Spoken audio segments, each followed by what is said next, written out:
Daddy? Kang Ji-hoon had one rule he never broke: never let the world see him flinch. Not in business, not in loss, not ever. Today that rule was about to die in front of 100 cameras. It was supposed to be an ordinary press conference. A billion-dollar merger. Reporters lined up like soldiers, cameras aimed like weapons. He stepped out of his car, adjusted his jacket, and walked the way he always did, as if the world owed him its silence. He didn't see the balloon. He didn't see the little boy chasing it across the pavement. His shoe came down and the balloon popped with a sharp, sudden crack, but the boy didn't cry. He didn't complain. He simply looked up, staring at the tall stranger in the black suit, as if some quiet part of him already recognized a face he had no memory of ever seeing. "Daddy?" the boy asked, his voice soft but certain. The cameras that had been pointed at the building slowly began to turn. 5 years earlier, before the company, before the headlines, before his mother's name became a weight around his neck, Kang Ji-hoon was just a tired man sitting in a hotel bar in London, trying to drown a week he wanted to forget. He didn't notice her at first. Not really. Not until she laughed, loud and unapologetic, alive in a way he had never once been allowed to be. "Been staring at that glass for 20 minutes, she said, amused. "Either drink it or let it go." "I didn't realize I had an audience," he replied, quiet, almost surprised at himself for answering at all. "You don't," she said. "I just don't like watching a grown man lose a fight to whiskey." Her name was Amara. She wasn't impressed by his watch, or the car waiting outside, or the way people lowered their voices whenever he walked into a room. And maybe that was exactly why he couldn't look away from her. They talked for hours, about nothing and about everything. Two strangers who had spent their whole lives being someone else's expectation, finally allowed, just for one night, to simply be people. Neither of them planned what happened next. The drinks, the laughter, the walk up to a hotel room, neither of them fully remembered agreeing to enter. By morning, Ji-hoon's phone was buzzing with company emergencies. A car was already waiting outside. And in the rush, the panic of a man who had never once been late for his own life, he left without a number, without a name written down, without a goodbye that meant anything at all. Of course, Amara whispered to herself once the door had closed behind him. She told herself it didn't matter. Men like that disappeared. It was a story as old as money itself. What she didn't know, what neither of them knew, was that 2 months later she would be sitting in a clinic, staring at a result that would change the rest of her life. And what he didn't know was that the one time in his life he had allowed himself to be unguarded, he had left behind a piece of himself that his mother's money could never erase. 5 years later, that piece of him was standing on a pavement outside a press conference, holding the remains of a popped balloon, calling him daddy in front of the entire world. The pavement outside Kang Enterprises had never seen chaos like this. One moment, Ji-hoon was walking toward a podium crowded with microphones, his assistant murmuring last-minute briefing notes into his ear. The next, a small body was wrapped around his leg, tiny arms holding on with a grip far stronger than his size suggested, and the word daddy was hanging in the air like something no one in that crowd knew what to do with. For one long second, Ji-hoon didn't move, didn't breathe. His assistant froze mid-sentence. Somewhere behind him, a reporter lowered her phone slightly, unsure if what she was seeing was real. Then he looked down. The boy's sleeve had slipped up his small wrist, and there it was, unmistakable, a crescent-shaped birthmark, the very same one hidden beneath the collar of Ji-hoon's shirt. The same one his mother used to trace with her thumb when he was small, telling him it was proof of the Kang bloodline, a mark no test could fake and no stranger could copy. His mind went somewhere far away for a moment. A hotel room in London, a woman's laughter. A morning he left in a hurry and never let himself think about again. The cameras began clicking before he even realized his hand had moved. Instinct, more than thought, guided him. He crouched down to the boy's level, the tailored suit be damned, the reporters be damned, and looked into a small face that was unmistakably, impossibly his own. "What's your name?" he asked, quiet enough that only the boy could hear, though a dozen microphones strained to catch it anyway. "David," the boy said proudly. "You stepped on my balloon." A ripple of nervous laughter moved through the crowd, breaking some of the tension, though none of the shock. "I'm sorry about your balloon," Ji-hoon said, something unfamiliar cracking through his usually flat voice. "I'll get you a new one, a better one." David studied him for a moment, the way children study things they don't yet have words for, then simply nodded and leaned his small head against Ji-hoon's shoulder, as if he had been waiting 5 years to do exactly that. The reporters closest to the scene had stopped pretending to write notes. Every phone in the crowd was recording. This was no longer a press conference about a merger. This was breaking news of an entirely different kind. The untouchable, unattached Kang Ji-hoon, the man who had rejected every arranged introduction his mother had ever paraded in front of him, kneeling on a pavement with a black child calling him daddy. 3 miles away, inside a penthouse apartment furnished in the coldest kind of elegance, Kang Ji-hoon sat frozen in front of her television, a teacup halfway to her lips, forgotten. The headline scrolling beneath the live footage read, "Billionaire CEO Kang Ji-hoon's secret son." Her hand trembled just slightly before her expression hardened into something far more dangerous than shock. Me the car, she said quietly to the assistant standing near the door. Now. Across town, in a quiet cafe with a half-finished coffee going cold in front of her, Yuna sat staring at her phone, the same footage playing on a loop. She had grown up being told this man would one day be her husband. Their mothers had planned it before either of them could speak in full sentences. She had accepted it quietly, the way she accepted most things handed to her. She watched Ji-hoon's face on the small screen, watched the way he looked at that child, an expression she had never once seen him wear in 8 years of polite dinners and rehearsed smiles. Her fingers hovered over the screen, unsure whether to call him, call his mother, or simply sit there and let the coffee go completely cold, not far from the scene itself, in a small shop 2 streets away. Amara was paying for a bag of groceries when the woman ahead of her in line gasped and turned her phone around. "Isn't this your son?" the woman asked, already recording Amara's reaction without asking permission. Amara's eyes landed on the screen.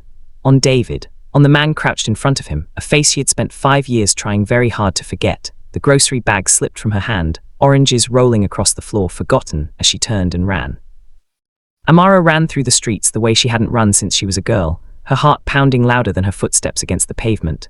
People turned to stare as she pushed past them, but she didn't care. All she could see was her son's face on that stranger's phone screen, small and trusting, wrapped around the leg of a man who had once walked out of her life without so much as a name written on a napkin. By the time she reached the crowd outside Kang Enterprises, security had already formed a loose barrier around Ji-hoon and David, trying to hold back the swarm of reporters shouting questions that blurred together into noise. She pushed through anyway, ignoring the arm that reached out to stop her, ignoring everything except the small voice that suddenly called out, "Mommy." David wriggled free and ran to her, and for a moment the entire crowd seemed to hold its breath, watching the woman scoop the boy into her arms, watching the way her whole body curved around him like she was shielding him from the world itself. Then she looked up, and her eyes met Ji-hoon's for the first time in 5 years. Neither of them said anything at first. The noise of the reporters faded into something distant and unimportant. It was just the two of them, standing in the wreckage of a morning that had unraveled everything they had each carefully built to forget the other. "You," Amara finally said, her voice low, shaking with something between disbelief and anger. "Of all the people in this world, Amara." Her name left his mouth like he wasn't sure he was allowed to say it. "Don't," she snapped, adjusting David on her hip, though her hands were trembling. "Don't you dare stand there and say my name like you have any right to it." "I didn't know," Ji-hoon said, his voice quieter than the reporters had ever heard it, quieter than his own assistant had ever heard it. "I swear to you, I didn't know you were pregnant. I didn't know he existed. Whose fault is that?" Amara's voice cracked, equal parts fury and 5 years of exhaustion finally spilling out in front of 100 cameras. "You left, you didn't even leave a number. I spent months trying to find a man who didn't want to be found." Crowd around them had gone eerily silent, reporters too stunned by the raw honesty of it to even think about interrupting with questions. Somewhere in the back, a photographer lowered his camera slightly, as if even he understood this moment deserved more respect than a headline. Before Ji-hoon could answer, a car door slammed nearby, sharp and final. Kang Ji-hoon stepped out of her vehicle, dressed as impeccably as always, her expression a mask of calm that didn't reach her eyes. She walked straight into the center of the crowd like she owned the very air around her, her gaze sweeping over Amara with a coldness that needed no translation. "So this is her," she said, not to Amara but to Ji-hoon, as though Amara were a subject to be discussed rather than a person standing right in front of her. "This is who you disgraced this family for." "Mother," Ji-hoon said, a warning in his voice that Amara had never heard him use before. "I raised you to have standards, Ji-hoon," Ji-hoon continued, ignoring him completely, her eyes still fixed on Amara and the child in her arms. "I raised you to understand what this family represents, and you would throw all of that away for a woman like her and a child that—" "Finish that sentence," Amara interrupted, stepping forward despite every camera pointed at her, despite every instinct telling her to run. Her voice didn't shake this time. "Finish it, so everyone here can hear exactly what kind of woman raised him." The first time in longer than he could remember, Ji-hoon watched his mother's carefully composed face falter, just slightly, caught between the cameras and a woman who clearly wasn't afraid of her. And somewhere at the edge of the crowd, unnoticed by almost everyone, Yuna stood watching it all unfold in person, having left her cold coffee behind to see with her own eyes the moment her entire future quietly came apart. The silence that followed Amara's words stretched long enough for every camera to capture it in full. Kang Ji-hoon's lips pressed into a thin line, the kind of expression she usually reserved for boardrooms she was about to win. "You dare speak to me that way," she said, her voice low, almost pleasant, which somehow made it more frightening than shouting would have. "Do you have any idea who I am?" "I don't need to know who you are," Amara said, holding David a little tighter against her chest. "I know who I am, and I know my son didn't ask to be born into this circus." Your son, Ji-hoon repeated, letting the word sit in the air with obvious distaste, her eyes flicking briefly, cruelly toward the child. Enough. Ji-hoon's voice cut through the space between them, sharper than either woman had heard from him in years. He stepped forward, placing himself slightly between his mother and Amara, a small movement that carried an enormous weight in front of 100 watching cameras. You will not speak about him that way, not now, not ever. Ji-hoon's eyes widened just barely at the sight of her son choosing a side so publicly, so completely against her. Ji-hoon, she said, quieter now, a warning of her own. Think about what you are doing. Think about the company. Think about Yuna. Her family has waited for this marriage for. I am thinking about my son, Ji-hoon said, and the words seemed to surprise even him as they left his mouth, solid and certain in a way nothing in his carefully arranged life had ever been. For the first time in years, I am thinking clearly about what actually matters. At the edge of the crowd, Yuna finally stepped forward, no longer content to watch from a distance. Reporters parted slightly to let her through, sensing correctly that this was about to become another headline entirely. So that's it then, Yuna said, her voice steady despite the hurt threading through it. 8 years of dinners of our families planning a future around us, and you're ending it here like this in front of cameras. Yuna, Ji-hoon started, but she lifted a hand, stopping him. No, let me finish. She looked at him, then at Amara and David, and something in her expression softened, unexpectedly, into something closer to understanding than anger. I always knew you never looked at me the way you're looking at her right now, even before today. I told myself it didn't matter. That it wasn't about love, it was about duty. She paused, exhaling slowly. But watching you just now defending them like that, I realized I don't want a marriage built on obligation. I deserve better than being someone's arrangement. Crowd, if possible, grew even quieter, reporters scrambling to keep up with a story that had just taken an entirely different turn than the scandal they arrived expecting. Ji-hoon's composure finally cracked. Yuna, don't be foolish, this doesn't have to. It's already decided, Madam Kang, Yuna said gently, but firmly, cutting her off for the first time in 8 years of carefully respecting her elders. It was decided the moment I saw his face on my phone screen, looking at that little boy like he'd been waiting his whole life to find him. She turned, offered Ji-hoon a small, sad, genuine smile, and walked away through the parting crowd, leaving behind a silence that felt different from all the others, quieter, but somehow lighter. Ji-hoon stood alone now, flanked by cameras on every side, her son standing firmly beside a woman and child she had dismissed only minutes earlier.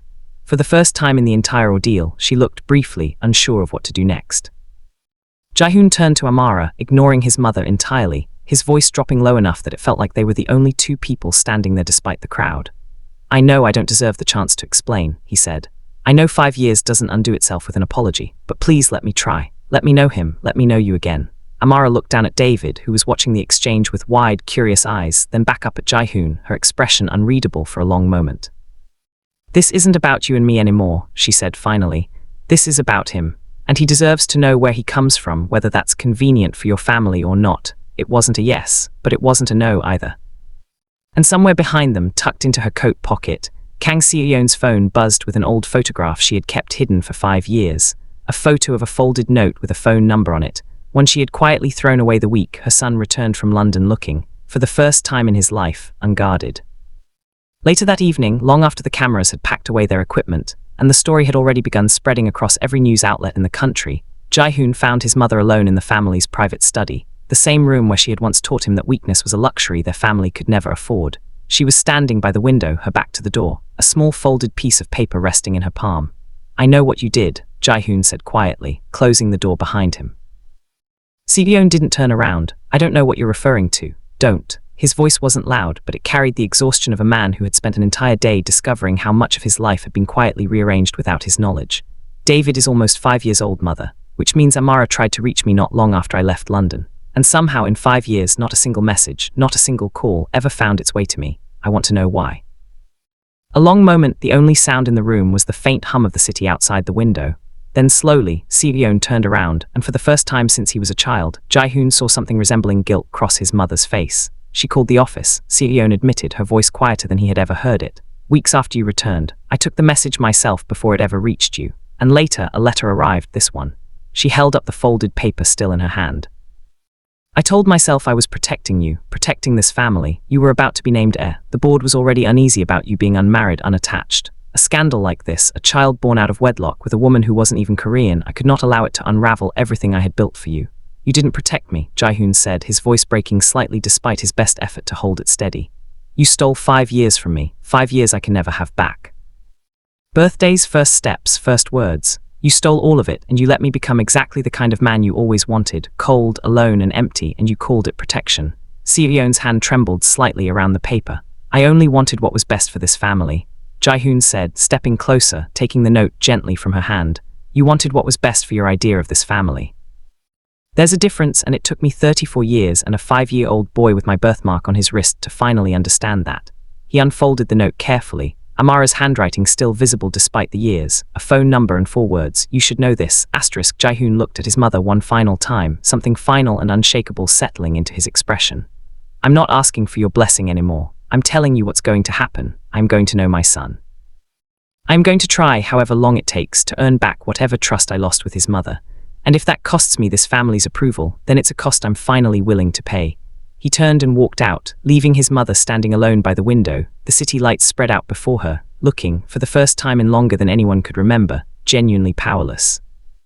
3 days later, in a small park not far from Amara's apartment, David ran across the grass clutching a brand new balloon, bright red, tied carefully around his wrist so it could never be lost again. Ji-hoon watched him from a nearby bench, a small, unfamiliar warmth settling into his chest, the kind of feeling no boardroom victory had ever given him. Amara sat down beside him, close enough that their shoulders almost touched, close enough that 5 years of distance suddenly felt a little smaller. He asked if you're coming back tomorrow, she said, watching her son chase the balloon's shadow across the grass. Come back every day, Ji-hoon said, for as long as you'll let me.